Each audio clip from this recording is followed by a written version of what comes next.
Laut Cina Selatan semakin panas. Australia dan Amerika gelar latihan bersama.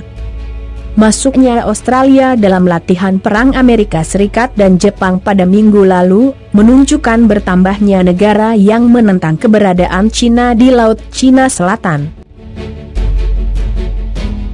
Armada kapal perang Amerika Serikat, USS Ronald Reagan Carrier Strike dari Maritime Self-Defense Force dan Angkatan Pertahanan Australia, mengadakan latihan bersama di Laut Filipina, di depan pintu Laut Cina Selatan yang disengketakan, awal pekan ini.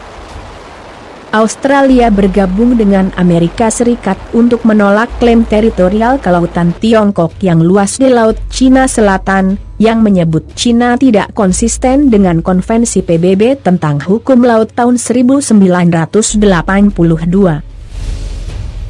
Australia menyatakan, tidak ada dasar hukum bagi Cina untuk menggambar garis pangkal lurus yang menghubungkan titik-titik terluar fitur-fitur kelautan atau kelompok pulau di Laut Cina Selatan dan menolak klaim Cina atas hak bersejarah atau hak dan kepentingan maritim sebagaimana ditetapkan dalam praktek panjang sejarah di Laut Cina Selatan. Bergabungnya Australia membalikan kebijakan sebelumnya, di mana Australia mengatakan untuk tidak memihak dalam perselisihan tersebut.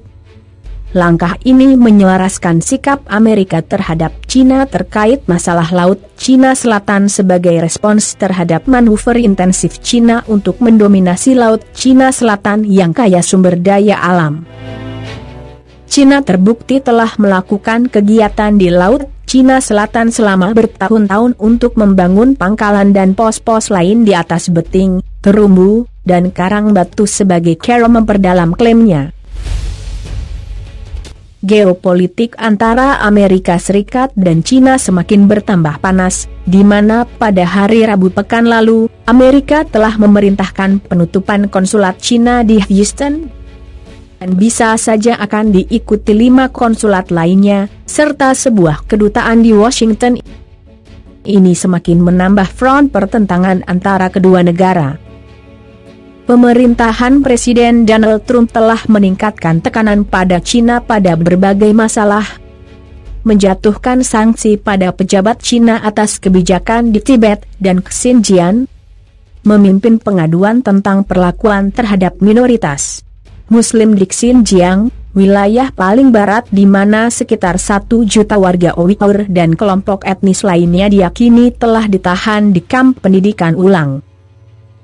Keberatan dengan klaim Cina atas wilayah dan sumber daya alam di Laut Cina Selatan yang secara eksplisit mendukung klaim teritorial negara-negara Asia Tenggara terhadap Cina. Washington juga membuat marah Beijing dengan melarang beroperasinya raksasa telekomunikasi Huawei dan melakukan ekstradisi eksekutif perusahaan terkemuka Meng Wanzhou dari Kanada. Menanggapi ini, juru bicara Kementerian Luar Negeri Cina, Wang Wenbin, mengatakan agar Amerika Serikat segera menarik keputusannya yang salah, jika tidak, Cina pasti akan mengambil tanggapan yang tepat dan perlu.